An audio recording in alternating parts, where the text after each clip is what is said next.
Okay, you got to know your audience, right? So is that a good quote?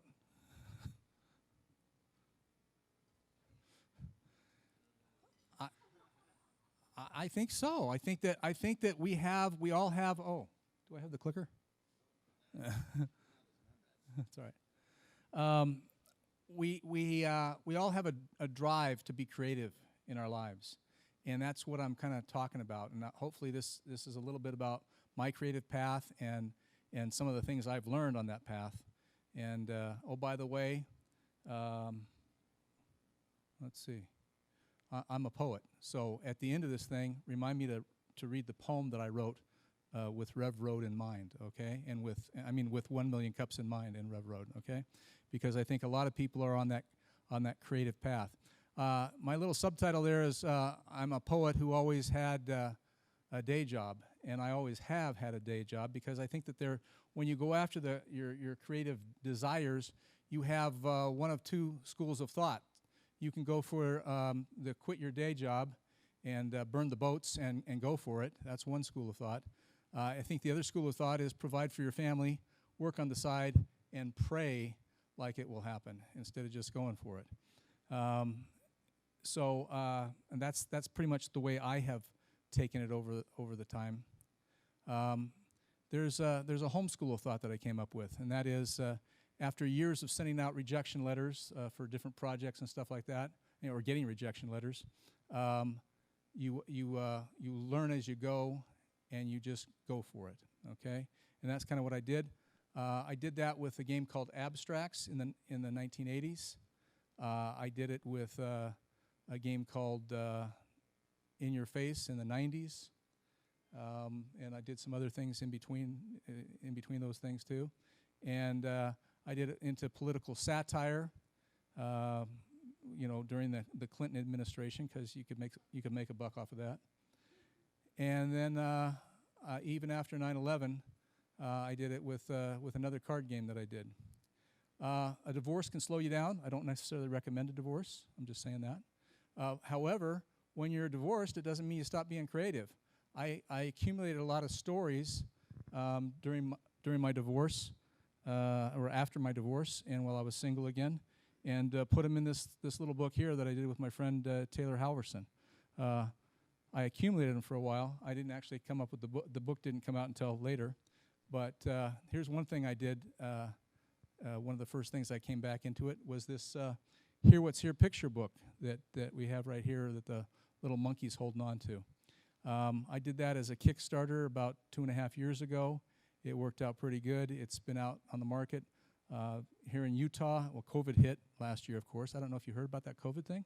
Anyway, the COVID thing hit, and so that kind of slowed sales down for nationwide. I was actually kind of glad that I didn't get it in Barnes & Noble then, because I would have probably had to take them all back, which would be a bad thing. And so I just got that going and sold about 2,000 here in Utah, and I'm looking forward to having it go nationwide maybe in the next year or two. So here's my story. My story is pretty simple. When I was a kid, I liked Dr. Seuss and I liked playing games. The McGilligan's Pool was the very first children's picture book or the first book that ever was read to me.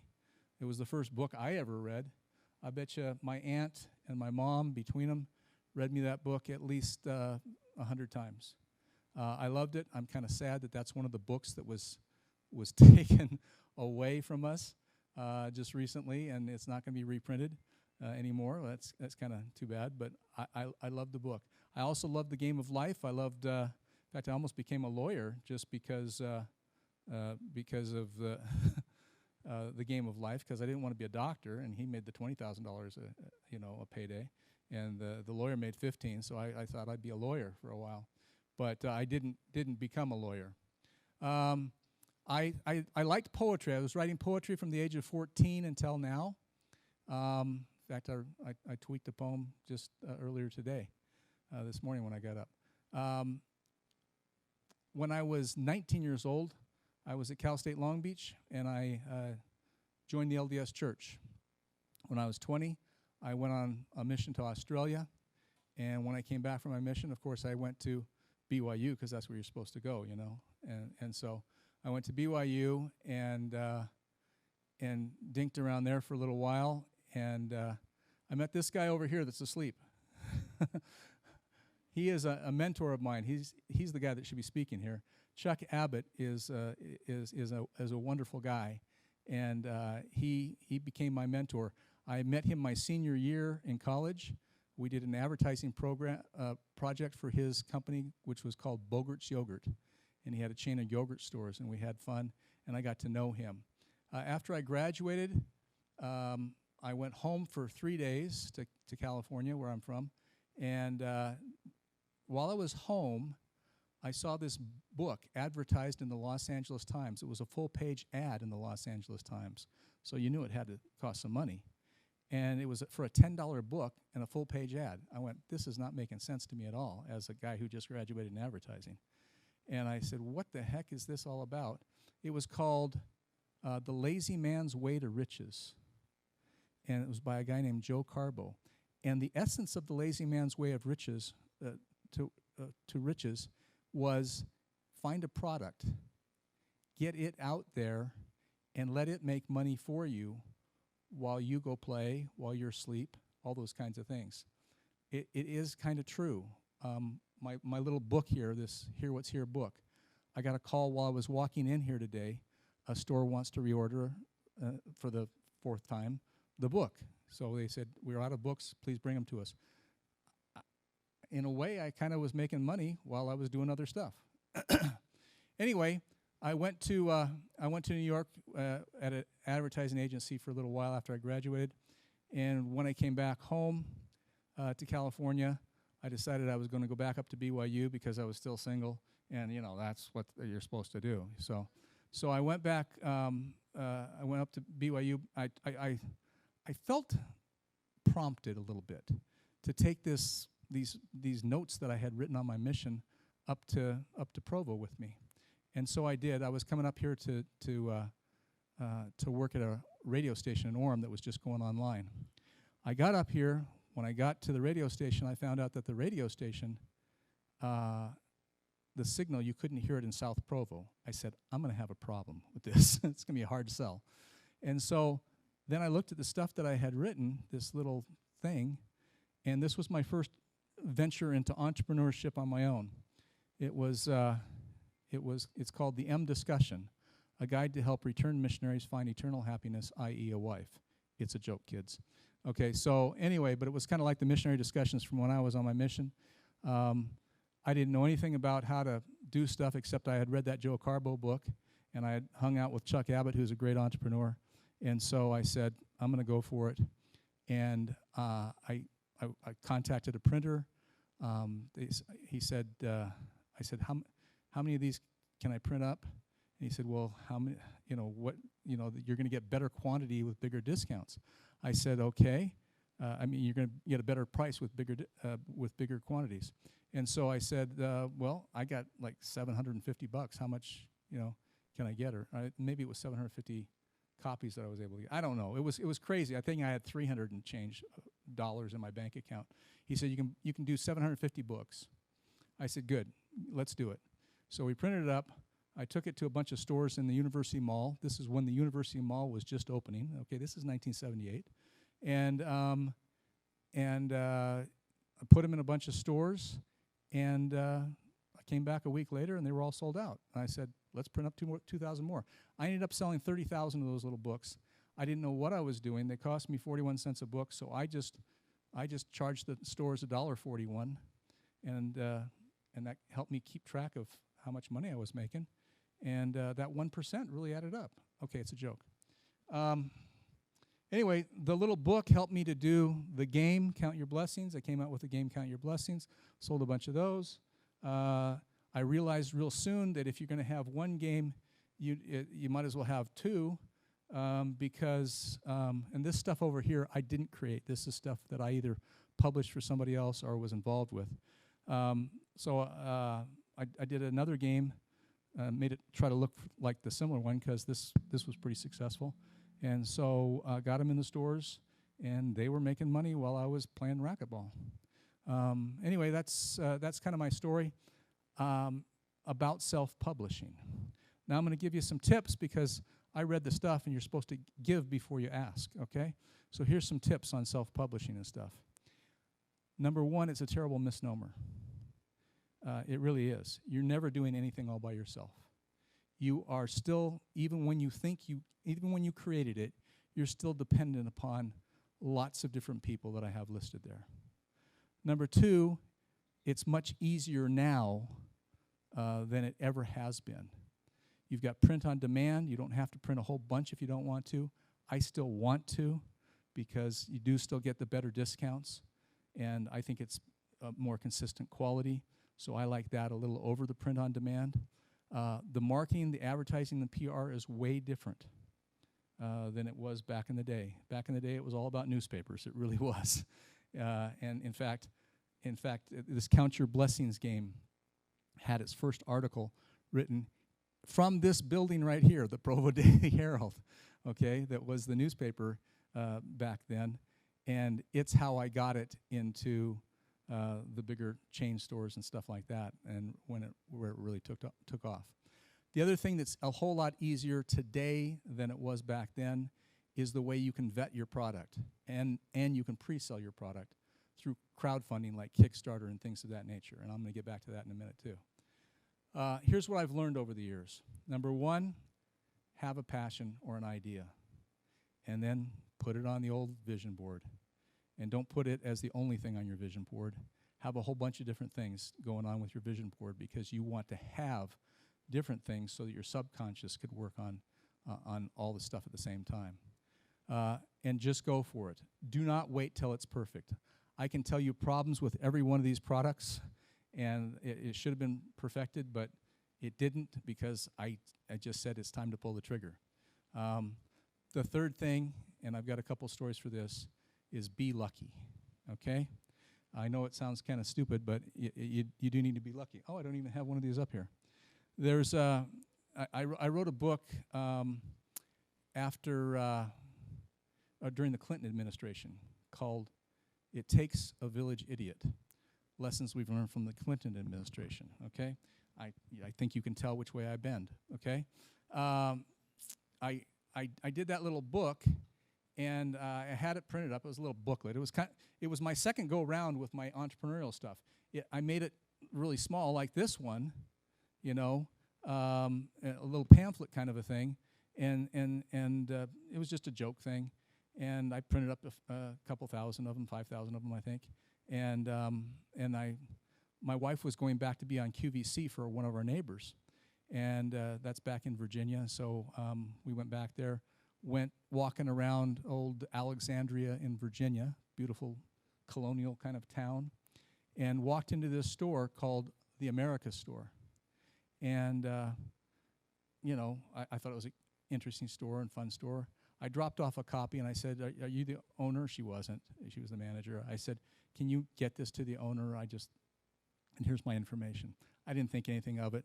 Left it alone for a while. All of a sudden, not all of a sudden, like 4 weeks to 8 weeks later, I get a phone call. Hey, I came across your book, It Takes a Village Idiot. You still selling that? And I said, yeah. And she said, well, I'll take a couple dozen. We'll see how it works in my store. I said, cool.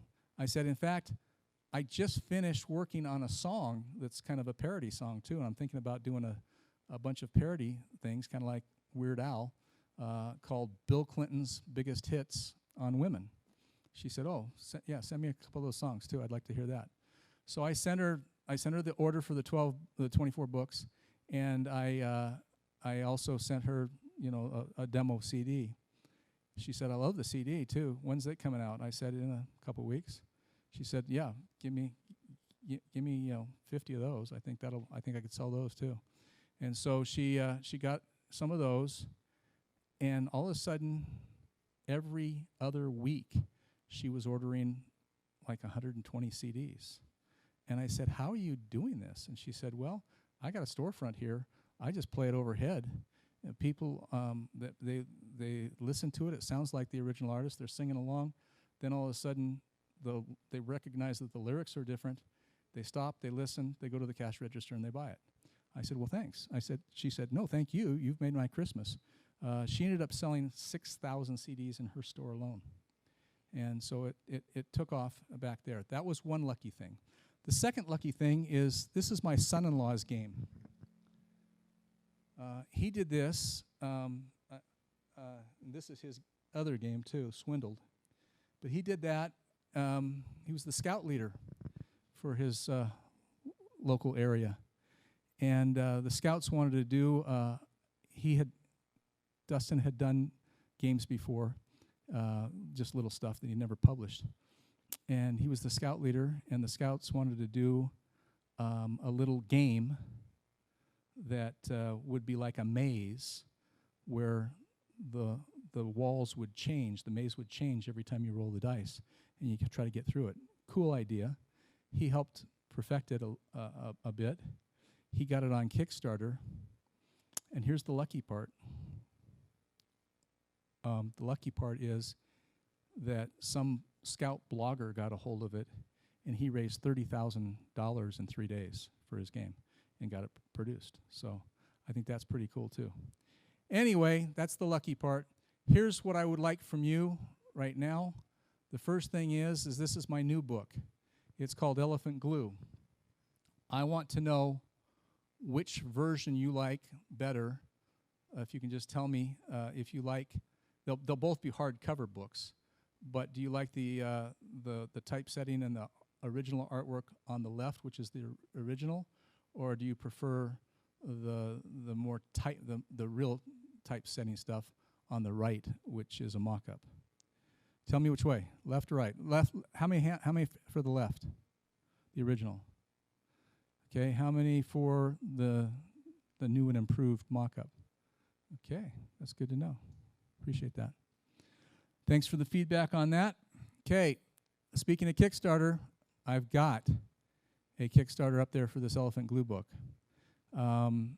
We still got some time left. I think we're down to 24 days right now or something like that. Anyway, it's kind of stalled a little bit.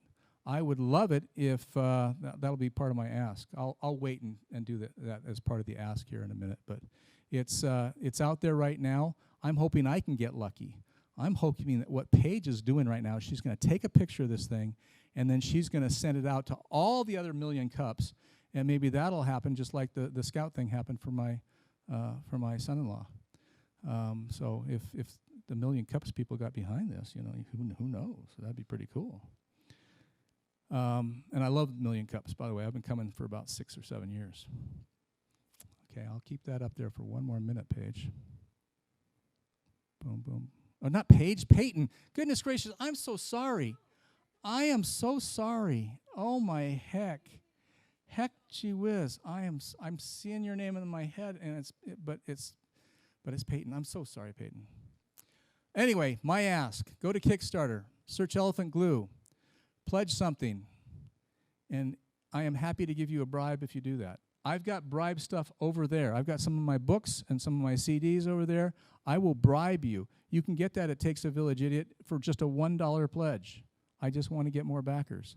If you pledge $2 or more, you can get one of my political satire CDs, Bill Clinton's Biggest Hits on Women, or the second one called Stained Legacy, or the one after that. You could also get one of my softcover poetry books. If you pledge and get one of the books itself, the upcoming book, Elephant Glue, and if you want to see the prototype, I've got it right here. If you want to do that, then I will give you one of the Made in the USA card games or one of my hardcover poetry books. And finally, if you're crazy enough to pledge $50 or more, I'll give you one of the Hear What's Here books too. Anyway, that's my big plea, and here's my contact information. And what I'm looking for from you also is ideas on how I can market this stuff better. I can create it. I've created some stuff. I haven't hit a home run yet. I've had some base hits, but no home run. So would love that kind of feedback on where to go from here with this book. That, if the Kickstarter is successful, will be out this October or November.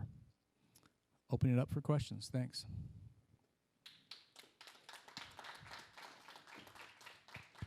I'm sorry. Do you want to hear part of the book? You got. I can recite the entire first book and recite Hear What's Here in 38 seconds, if you like that. Okay, without the cute pictures or anything. I haven't committed the other one to memory. Here's how the first book goes. It goes. Can you find a pair of pears? Do you see the sea? Would you like to stare at stairs or maybe be a bee? Do you think the deer's a deer? Is this not a knot? Tell me what you hear here. Last night the night got caught. Have you heard a whale wail or seen a hare with hair? Do you think this pail is pale? Is that bear all bare?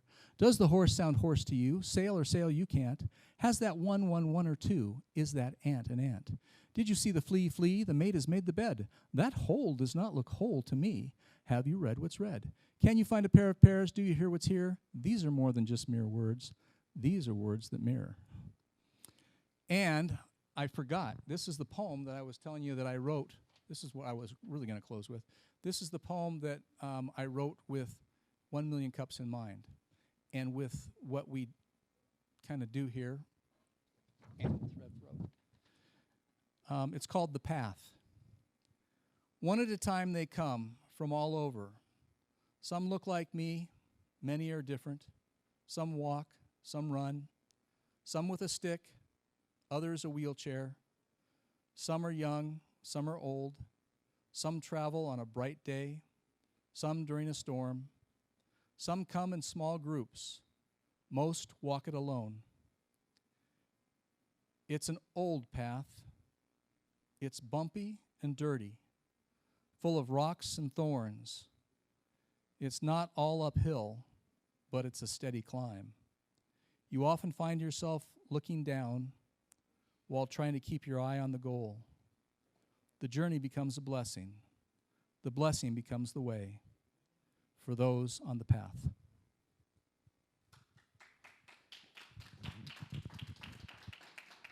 There, that ties it all together. I started out with the poet thing, and now I ended up with the poet thing. And Elephant Glue is not as educational. I mean, the homophone book, Hear What's Here, is kind of educational.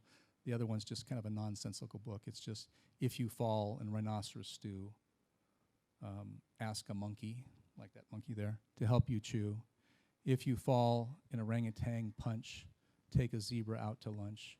If you fall in crocodile jelly, wiggle your ears and rub your belly. And it goes on and on and on until, but if you fall in elephant glue, well, I guess you have to buy the book to find out. Okay, there you go. So Mike, yeah. I got a quick question Please. for you. So your first one, Hear What's Here, is that the one you said you had a couple good hits but no home runs yet? Or is No, it no. I mean, Hear What's Here has only sold 2,000 copies so far. Okay. It's not the big hit. Count Your Blessings sold about 50,000 copies. Okay. Abstracts, which is actually my favorite thing that as far as games that I've done, that sold 12 or 15,000. I can't remember the runs. But it was featured on the David Letterman show, and it was in all the Neiman Marcus stores and in FAO Schwarz and in a lot of college bookstores. It's kind of an egghead game. That's what one of the guys from Games Gang called it. The Games Gang guys are the ones that did Trivial Pursuit and Pictionary, and he was selling it. He got it in the MIT bookstore, and they went through it pretty much every month. They reordered from him and stuff. So I like that one. That's going to become an app pretty soon. I got a company that's working on it as an app. You're guessing famous people, places, and things based on abstract clues. So, for example, if you were trying to get your team to guess San Francisco, and they said if you were a food, what food would you be? Then you might. There's no right or wrong answer. You might say, what would you say? Clam chowder would be good. They might go for Boston. Carameled apples. Sourdough bread would be great. Caramel apples on the wharf. If you were my age, you'd say Ghirardelli chocolate is really good. Ah. If you were my age, you'd say rice-a-roni. Ah, that's right. Okay.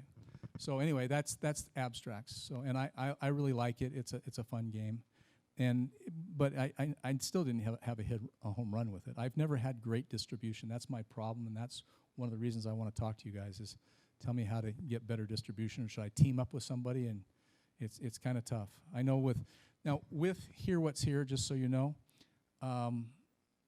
Barnes & Noble did say that they wanted it, but it was weird because it was kind of like when Toys R Us wanted abstracts. Toys R Us wanted me to get them. They gave me a purchase order for 50,000 copies of abstracts. 50,000 copies was going to cost me $400,000 up front. I didn't have $400,000 up front. I read the fine print. The fine print said, if we don't sell it, we have the right, after 90 days, we have the right to return it to you at your cost. I didn't want to get 50,000 shelf-worn games back in inventory and then try to sell them. I said, I'll just keep selling to the mom and pop stores and just sell, 10 or 20,000 instead of, the 50,000 to Toys R Us. And I'm kind of glad I did it that way, because I got burned with abstracts by Lionel Playworld when they went under. So. Well, I'm just thinking of your book right now. Yeah. Okay. So you've got lots of different products. Maybe it's a brand that you build around your products and what you're offering: games, books, poets, little cliff note kind of short things. Yeah, I'm not zeroed in. Right. But I'm, here what's here. I think we just looked it up, and it's the homonyms, right? Homophones. Homophones. Okay. Yeah, they are part of the homonym category. Yeah. But the specific thing, I didn't even know that until after I wrote the book. Homonyms are words that sound the same, that have different meaning.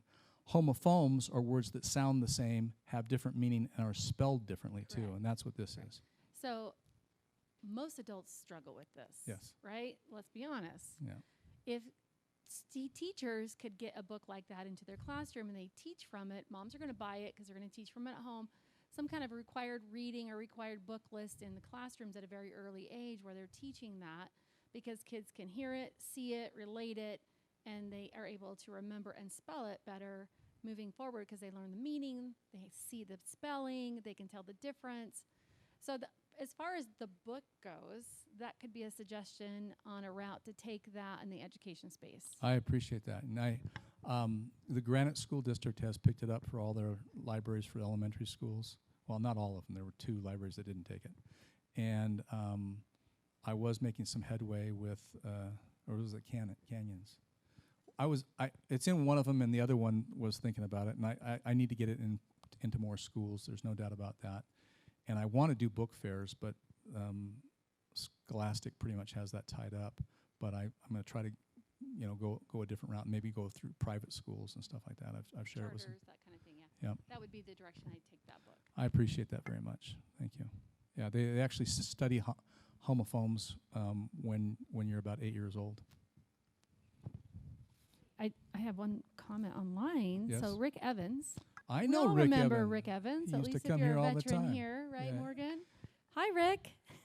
He wanted me to tell you hi. Thanks. And let's see, as a former Provo 1MC attendee of several years, I challenge all of us to do the Kickstarter, the Double Dipper deal. Okay. Well, thank you, Rick. There you go, I Rick. appreciate that very much. Yeah, he's a good guy. We used to sit here and heckle the other guys. Yeah. I have a question or feedback for you. Okay. So you have all these things, and a lot of them are super cool, but I've noticed that none of them have an obvious brand, or So true. So true. I mean, I even have the games come from an even different company than Happy Valley Publishers. Mm-hmm. The games are from the Incredible Game Company. Well, some of the games. This game is Happy Valley. That game is Happy Valley.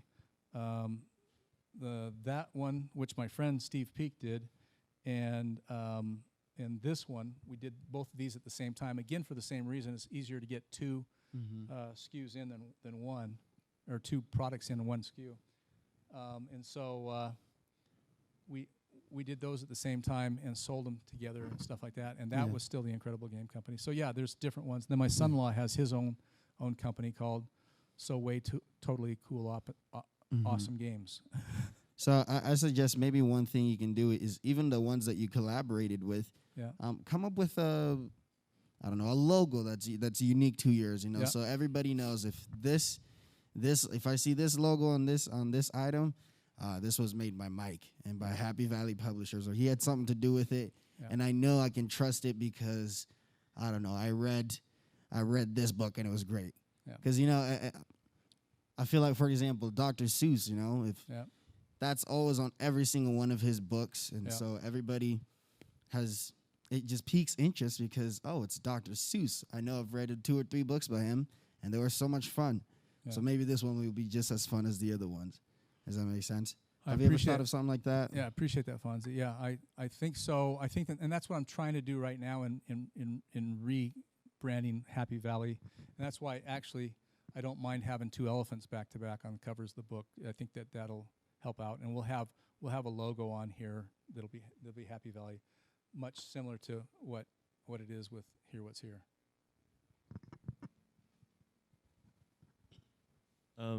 So I don't know if you've ever thought about going the YouTube route. I just did a quick search, and how to write a children's book gets 70,000 searches per month. Wow. And so creating a simple video, I mean, you could literally just film this with your cell phone, you know, and then it could just be a talking head video that you do for 5 minutes. But something like that, you know, it's not super hard to get like a 5% click-through rate. Yeah. And so you'd be getting over 3,000 views a month, potentially forever. That's a great like idea. That. Thank you so much. I really appreciate that. Yes. Yeah, and with your personality, you know, I think it'll be great, actually. Yeah, right. My personality. I could hire a kid. I had a question. Please. Have you ever thought of doing anything with Audible or like with Amazon so you can digitalize your books and put them like into Kindle? There's on Amazon right now. Hear What's Here. The hardbound book is there.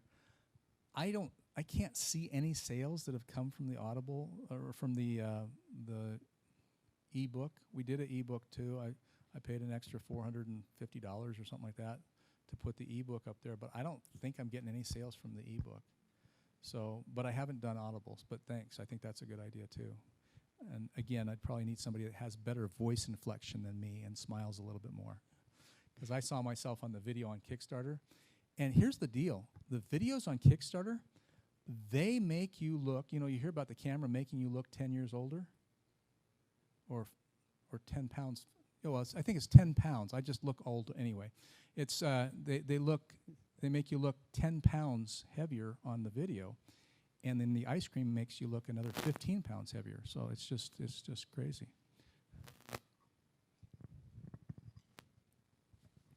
So what's actually kind of fun is I'm actually a Kickstarter campaign builder. Oh, yeah? And Cool. I've had multiple very successful 6-figure campaigns that Wow. I've created.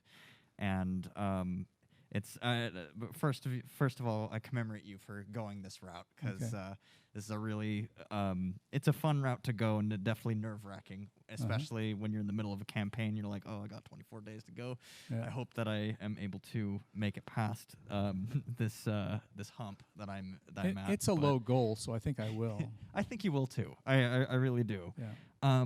So for me, one of the things that I'm seeing here as I'm looking at Elephant Glue's campaign, when your current wording and your message is talking to people that know you. Okay. It's people who already have been familiar with your previous works. Gotcha. And as a result, the people that already know you, when they come to this page and they read it, they're like, oh, of course, it's Mike. I know his things, and I'm more likely to trust him, and I will buy because I know Mike. Okay. But the people that are coming to this page from Kickstarter itself, so like super backers and other people, these types of individuals don't know you. Okay. And they don't know your product, and they don't really know essentially why they should buy. Okay. They don't necessarily. There's a question. And I'm sorry that this is a little more blunt. No, feedback. please. I'm appreciating. I thought that usually Kickstarter you only get the people that you know anyway, and you're just talking to them. But I'm real interested in the fact that you could break through this barrier. Yeah. There's this hidden algorithm that Kickstarter does not tell you about. Okay. And it's kind of a 1-to-1 ratio in the sense where if you bring them $1, Kickstarter, they will try to match it. Okay. Where they will try to bring $1 from their own community itself. Okay. And so, as a result, they're showing your product or your page to individuals who are just all around the world and who don't know you. Okay. And so, the video may be designed to. I haven't fully watched the video. I'm sorry, Yeah. I haven't seen it, but a lot of these Kickstarter organic backers, they read the page first. Gotcha. Before they decide to read the video, because they're scrolling through Kickstarter all the time. Yeah. And so then they read within the first couple of sentences whether or not if it's worth their time to watch the video, because there's so many of them. Yeah. And so the question that I feel like needs to be answered at some point for these people that are strangers coming to your site is, so what? Right. Why should I buy? Why should I pay attention to this particular project? And I know that's a really harsh question. I appreciate it. But it's one to note that your video may be one for those that know you, but your page needs to be for strangers. Your page needs to be designed for people who don't know who you are and don't know what this is and what it could do for their kids. Okay. And if it's that way, I feel like you may find more success in the sense that as Kickstarter's presenting your particular project in front of others, it may give them a more incentive to actually pay attention to you. And I love that feedback. I really do, because maybe I should actually have 2 videos on there. Maybe I should swap the videos. The second one is a cute video of a kid reading the book to her siblings. And maybe I should swap them and do it that way or something, or redo the video I have, even though I shot it here at RevRoad. So, thanks. Well, no, I'm not. I need to do better. If you're raising 6-figure stuff, I definitely want to get your card or information before you leave. So, all right, thanks. Hey, Mike, quick question. Have you talked to Cedar Fort Publishing about any of your products? Yes. Cedar Fort Publishing? Uh-huh. Okay. Yep. It's kind of interesting. Count Your Blessings came out in 1979. So in 2019, I contacted Deseret Book to see if they wanted to reprint it, because I didn't have the capital to do it. And they declined, because it was his 40th anniversary. I thought, in fact, I think I contacted him in 2018. Which is too bad, because it did pretty well there, well as other places. And I have contacted Cedar Fort before about some of my products, and they have passed. And so I said, well, okay, I get rejection letters. I'll just go do it myself again. So that's what I've done. Keep doing it. One of these days, I'm gonna get that lucky part again. So the lucky thing here, I'll tell you the lucky thing on Count Your Blessings if I can. The lucky thing on Count Your Blessings is, after I printed the game, and I just went for it, like I said, I printed 2,000 copies of it at Community Press here in Provo. I took before I printed it, I took just a sample of what it was going to look like up to Deseret Book, and I talked to the buyer there, and I said, here's what it's going to look like. And he said, okay, yeah. I said, how many do you think we can sell? You can sell. He said, I think we can sell probably about 600 of them. I said, great. I went over to ZCMI, that was the other store at the time, and I went to the buyer there, and I said, this is a game I'm going to print up. Well, how many do you think you can sell? Oh, we can probably sell 400 of them. I said, that's perfect, because at the break for that game, at 2,000 is where the good break came. So I said, if they can sell 1,000, I can sell another 1,000 at the other independent store. So I printed up 2,000, and I was ready to go. I took the very first copy up to the buyer at Deseret Book, and I said, here it is. What do you think? He said, great. I said, super. Can I have that PO now? He said, you bet. And he gave me a PO for 24 games. And I said, I thought you said you could sell 600. Oh yeah, I think over the course of the years we could sell 600. But I'm not stupid. I'm not gonna do 600 right at once. That would be dumb. And I'm feeling kind of dumb. I go, okay, thanks. I went over to ZCMI a little less enthusiastically, and I said, here's the game. What do you think? Looks great. Here's the PO for 44 games. So I go home, and in this community, I can tell you, I go back to my apartment at University Villa, just devastated. I get down on my knees and I say, Heavenly Father, I don't know what's going on here. I thought I was supposed to do this. I thought this was the right thing to do. I need some help because I'm thinking my credit's going to go to heck because I got a note due in 30 days and I don't know how I'm going to pay it, and I don't want to go ask my dad. and so at that within 10 minutes of getting off my knees, the phone rings. And now the phone's not even listed in my name. It's in my roommate's name. And the guy on the other end says, is this the kid that did that Mormon Monopoly game? I said, yeah, I did Count Your Blessings. He said, oh, okay. He says, I'm the manager of the Grand Central store here in Orem. I'm not LDS, but I think it'll work here in my store. Why don't you come meet me tomorrow, bring the game, and do you have a graduated discount schedule? I said, you bet. And he said, okay, bring the game and the graduated discount schedule, and I'll see you at noon tomorrow. I said, okay. I hung up the phone. I said, thank you, Heavenly Father. And then I tried to figure out what a graduated discount schedule was. And the graduated discount schedule said, you sell it this many, and then the more they buy, the more the price goes down. And he looked at the graduated discount schedule, and when it went all the way down to 50% off at 1,000 copies, he said, okay, I'll take 1,000 copies. And I said, whoa, I only make like 39 cents a game at 1,000 copies. He said, well, you shouldn't have put it on there. You want to go for it or not? The little voice said, you wanted a way out. This is a way out. Take it. So I took it. I said, no, it's good. I went straight from that meeting over to Skaggs, saw the manager at the Provo Skaggs store, and said, hey, Grand Central's taking 1,000 of these games. How many do you want? He said, I'll take 1,500. Between Skaggs and Grand Central, I had to reprint the game before Christmas, and I sold 4,500 games that Christmas. And I was kind of in the publishing business all of a sudden.